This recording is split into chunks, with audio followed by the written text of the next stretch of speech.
This is CUNY TV, the City University of New York.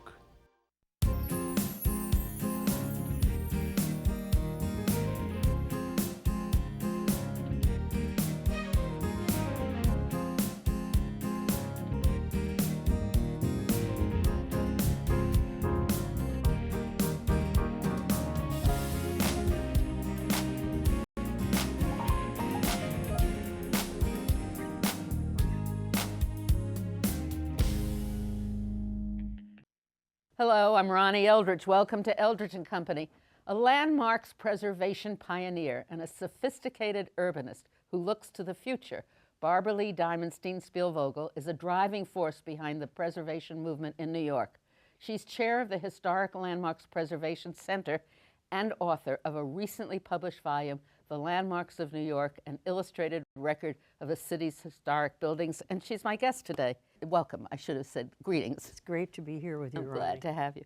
And this is some enormous volume of information. 750 pages. The 5th edition. You started this when? When was the first edition? About 20 years ago. Mm-hmm. And is there a big difference? This one is the biggest difference of all, because I went to the very beginning, the very first landmarks that were designated, as you may recall, in 1965, the safest ones, the Wyckoff House, Brooklyn Heights, and went through every single landmark and updated them. And as you know, real estate in New York is a movable feast. The changes made were the most difficult part of the book, because as soon as I found one change, it's like a teeter-totter, there was another change taking place. But there are 200, more than 200, new landmarks in this book, and 27 new historic districts, plus a rewritten introduction. So I like to think it is mostly a new book, and a very generous reviewer called it a catalog raisonné of New York, that it catalogs every piece of architectural information, because every single designated landmark and historic district are in this one volume. Incredible. And it's got pictures and maps. Every district has a new map. Every landmark has a photograph. Yeah. And the introduction is compelling. It really gives you a history and a commentary on today and the prospects for the future. Let's talk about what a landmark is. But before that, you said that it started in 1964. Five. And that's because of the furor over the destruction of Pennsylvania Station. Actually, the first furor was the Metropolitan Opera House, an undistinguished building, but alleged to have had perfect acoustics. And we know as time has marched on how important acoustics are in any musical hall, and people are more and more fine-tuned in their own appreciation of sound. Which is interesting, because just recently there's a comment about the difficulty of the Philharmonic Orchestra finding a new director because one of the problems is the acoustics. Isn't that interesting? Yes. So that people really care. Yeah. And the advent of all kinds of music and home sound systems have made them even more. Yeah. So the Metropolitan Opera used to be on West 40. I think it was first. Think about it. Yeah. I think 37th or 38th or 9th. Yeah. I don't recall. The Herald Tribune, I'm thinking. Yes. But there was a band of activists and then privileged persons who exerted a lot of pressure on Mayor Wagner. Yeah. And he had the courage, because there was rumblings about this long before I was in New York, but of course I know about them, that we had to do something to preserve our built environment. There are some very good books that are called Lost New York. And I've been reading a lot about Stanford White lately, and you realize that most of those buildings of McKim, Mead and White are gone. Yeah. There's one on 85th Street off of Riverside Drive between, I think it's called the Red House, and it used to be in such terrible condition, and it's basically a very important landmark. But I remember when I was a kid of going to Penn Station because it was so beautiful. We used to go exploring in those days, go to Really? Grand Central Station, Pennsylvania Station. It was so beautiful. It is beyond your ability to think of the destruction of that place and the substitution of Madison Square Garden. It's really incredible. So what's a landmark? A landmark is what a first judged on its architectural significance. There is a Landmarks Commission, as we all know, loyal, faithful, unpaid, pro bono persons who serve in the public interest to help make our city a better place to live. And there are now 106 historic districts. And that is in many ways the heart and soul of this. More than 30,000 properties in New York City. And it has transformed every single neighborhood. Now, when you were growing up, you wouldn't think of that somebody wanted to live at 11th Avenue and 42nd Street. Yeah. Well, you know those beautiful buildings, you know Theater Row.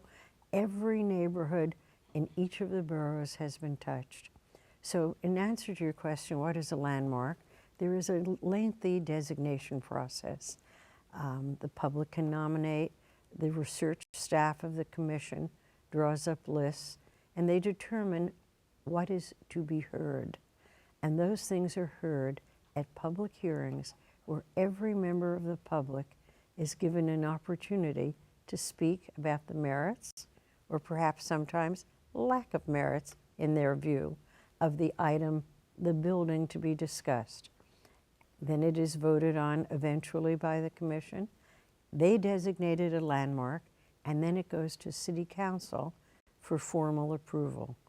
And among the 1,206 current landmarks, it is very rare that any designations are ever turned back.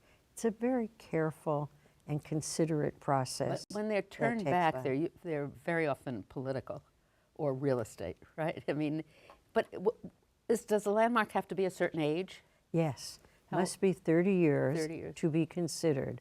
So we're surrounded by some landmarks of tomorrow, but the most recent are buildings like the Seagram Building, Lever House, the Ford Foundation, Marcel Breuer's buildings, Glass and so and stuff.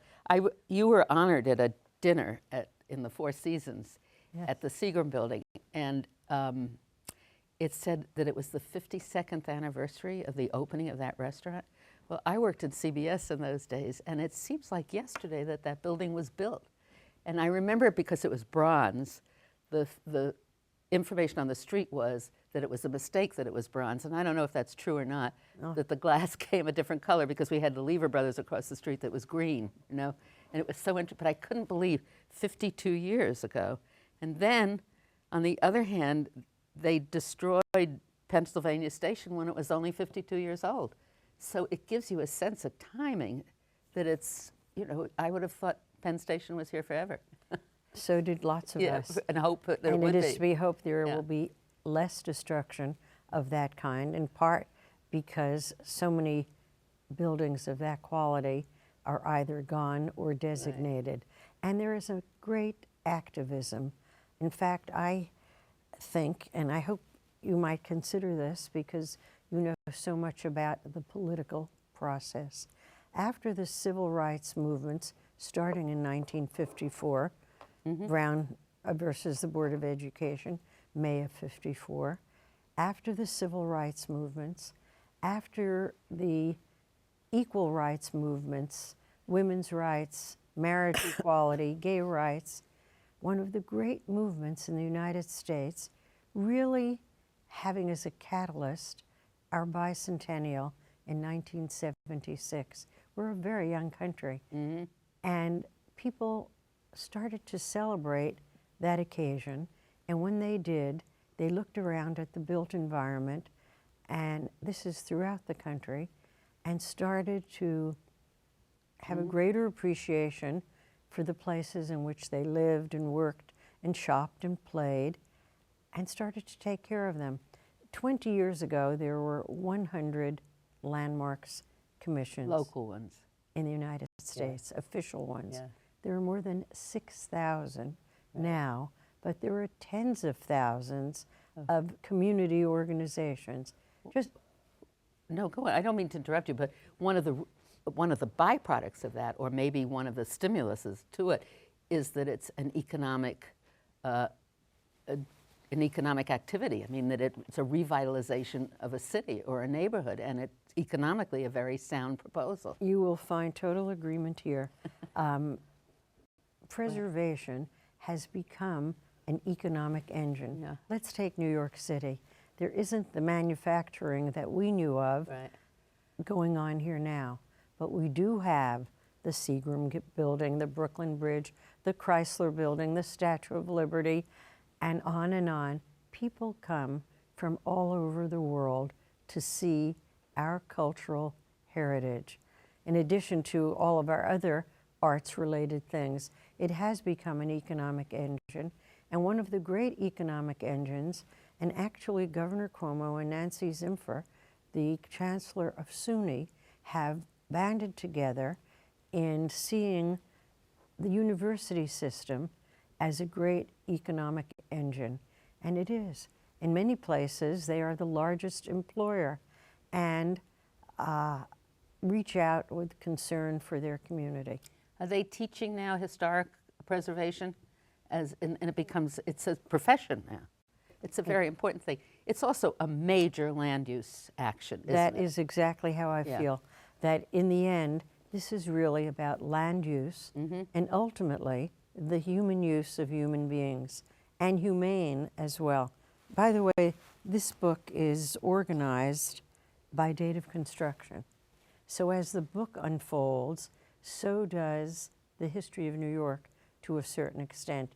Because here we have, in the midst of our extraordinary spires of steel and glass, we have wood frame houses that date to the 1640s and the 1660s. And every building tells a story. Not only who built it and why they built it, but how it was transformed. So in some small measure, it also unfolds the history of our great city. It's incredible. And you can see then in the progression, the different styles, the materials, as you said, wood, and then what did we go to? Anyway, brownstones, this, that, and every brownstone. Iron, that's the whole Soho attraction. Cast iron, Cast iron. which was the democratization of architecture. Before, every part of a building was done by hand. The next thing you knew, with the advent of cast iron in the mid-19th century, you could order a building the way from a pattern book. You could put together, like the prefab.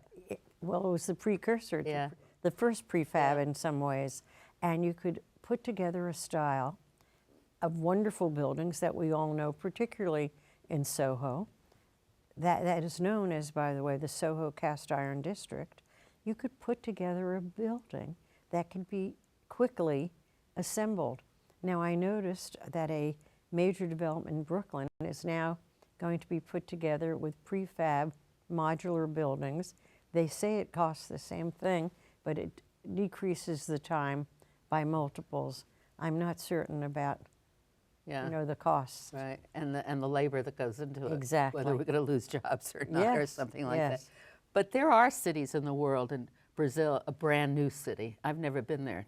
It's same as Brasilia. Brasilia. And it is in a remote part of the country, but that too now is celebrating its 50th anniversary. Is that right? So it's and that old. Brasilia, which at one time had the highest rate of suicide in the world because it was remote and nothing but all the same forbidding buildings and so on.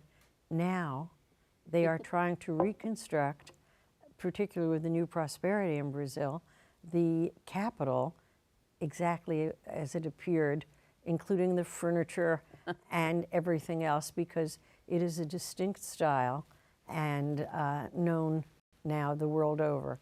So maybe we tend not to like what we have as much as we should when we have it. But it's also the variety. It's what gives the energy. And I mean, it's boring to see block after block the same, right? And that's what we complain when we talk about public housing or large developments, that it's boring and not particularly attractive. And not life enhancing. Right. But the cityscape in New York, most places are known for their natural beauty. New York is known for its unnatural beauty. soaring towers, Yeah. all kinds of materials. But here you have a skyscraper next to a brick building. So you have limestone, brownstone, brick, steel, glass, cast iron, wood shingle, and there is, the side streets, particularly of Manhattan, are built on a grid that are still low rise, that are extraordinary for a city of this sort. And in each of these historic districts, there is a landmarks committee that is very activist.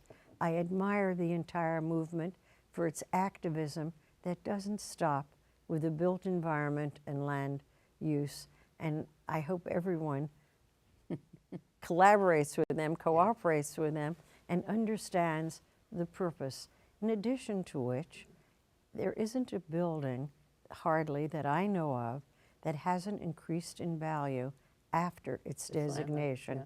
I can recall 20-ish years ago when major landowners sued individually each of the commissioners for very substantial amounts of money.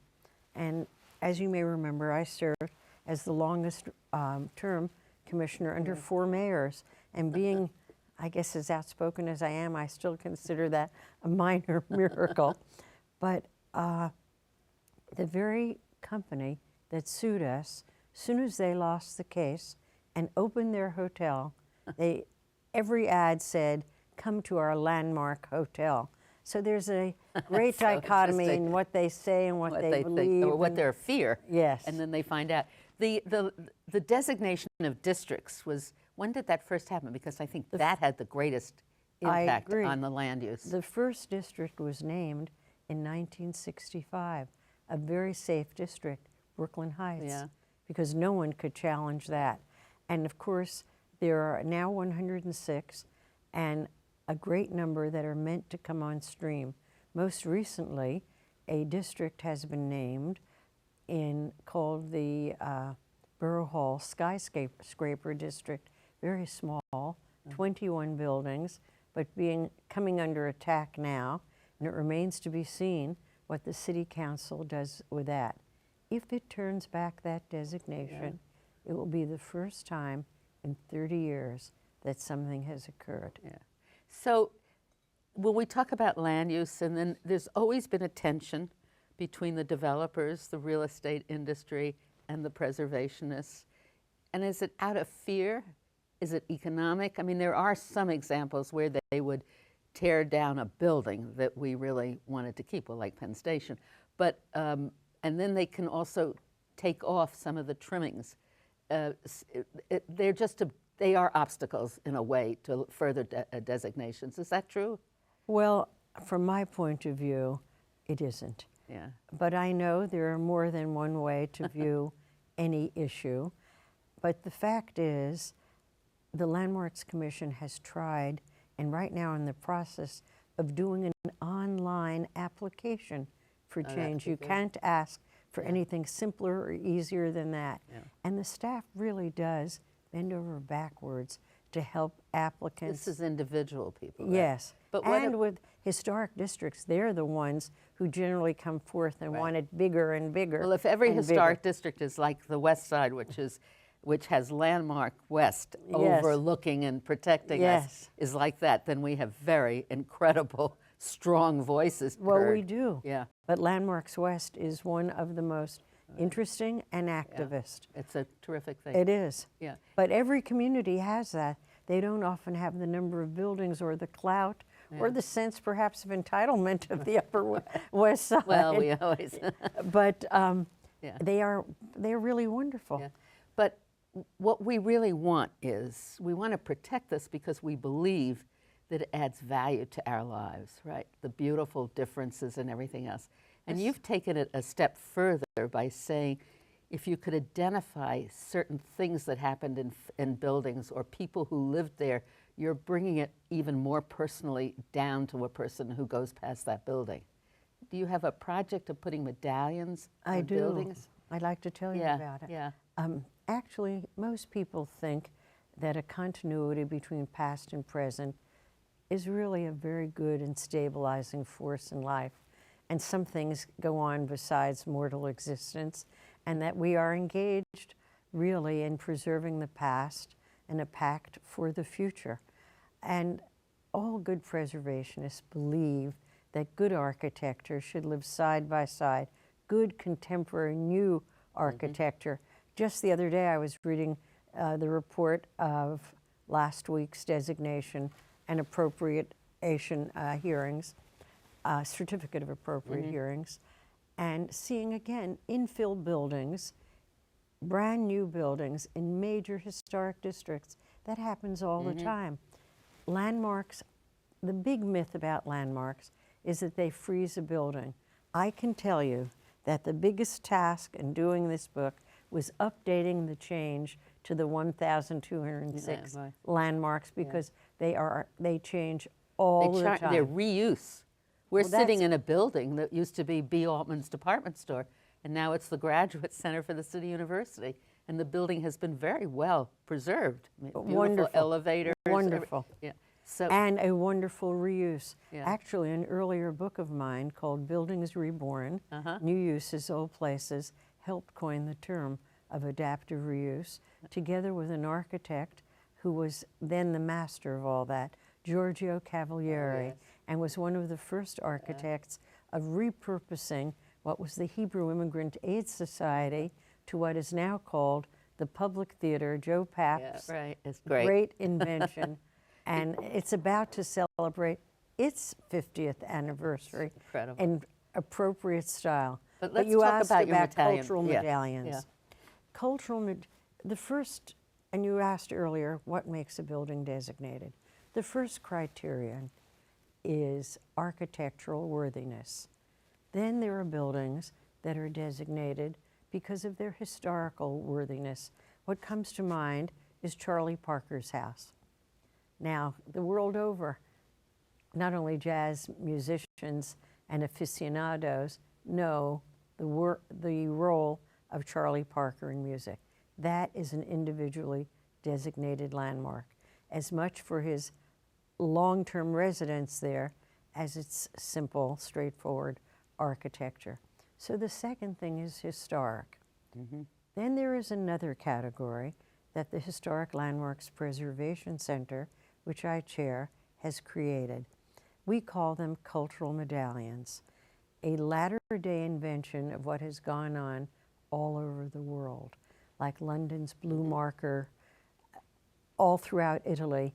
Some cities in France, tiny little villages, have every building with a plaque on it because they can trace the building's history and who was there. In any case, in New York, we call them cultural medallions. And the great designer, Massimo Vignelli, one of the world's greatest and most honored graphic designers, an architectural firm as well, was good enough to respond to so many of my pleas. He designed all the historic district street signs that, as chair of the different landmark organizations that I helped create, that I did create, and he designed them pro bono. He also designed these terracotta black and white cultural medallions that are affixed to a building. Now, I say that we are much later than London, but we give more information. For example, in London, it will say, Disraeli lived here. Well, I want to know what he did there.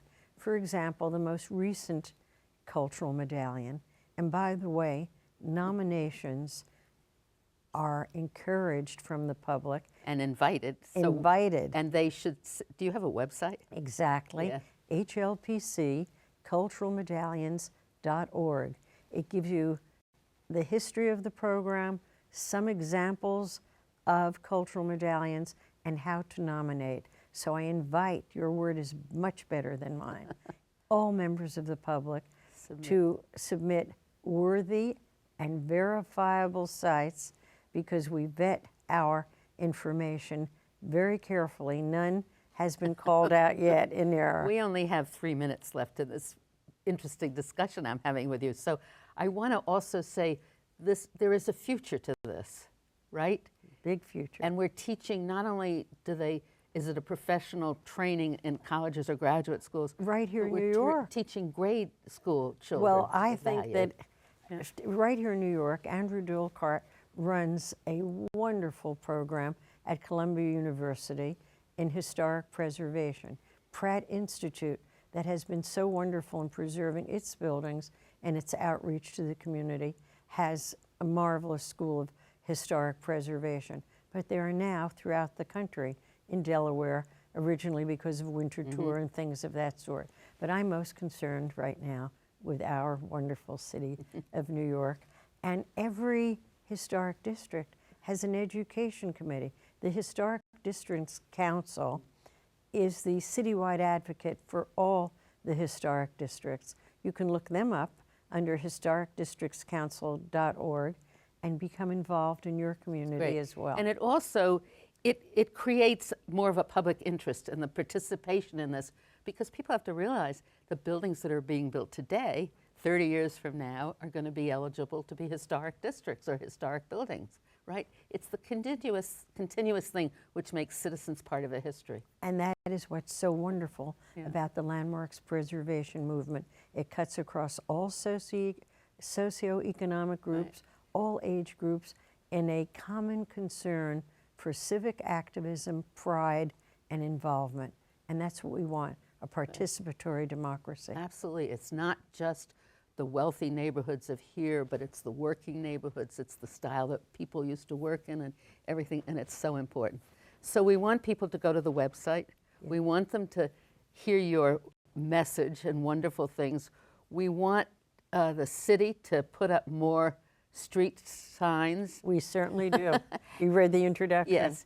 And you in your book called for a commission to study how to improve it with all the new media and the technology that's been developed. There's so many more opportunities to bring landmarks and the appreciation into a home. Yes. Yeah. So you really call for this commission. I do. Yeah. In fact, at the 45th anniversary of the passage of the Landmarks Law, there was much conversation about that, and some areas, including Landmarks West, are starting to use apps, other social media and technology that bring it to everyone. I think all school children should belong to a trust for New York City and be learning about it, and either in cash or kind, becoming a member for $1. That's a great idea. So let's Google New York landmarks and find your, just generally, so you can see all the different things, but particularly we want you to contribute ideas for the medallions, and we want you to become interested in all of this, the vast field of landmark preservation. Yes? Perfect. Thank you very much, Thank Barbaralee. you, Ronnie. As always, you're right, spot on. Thank you.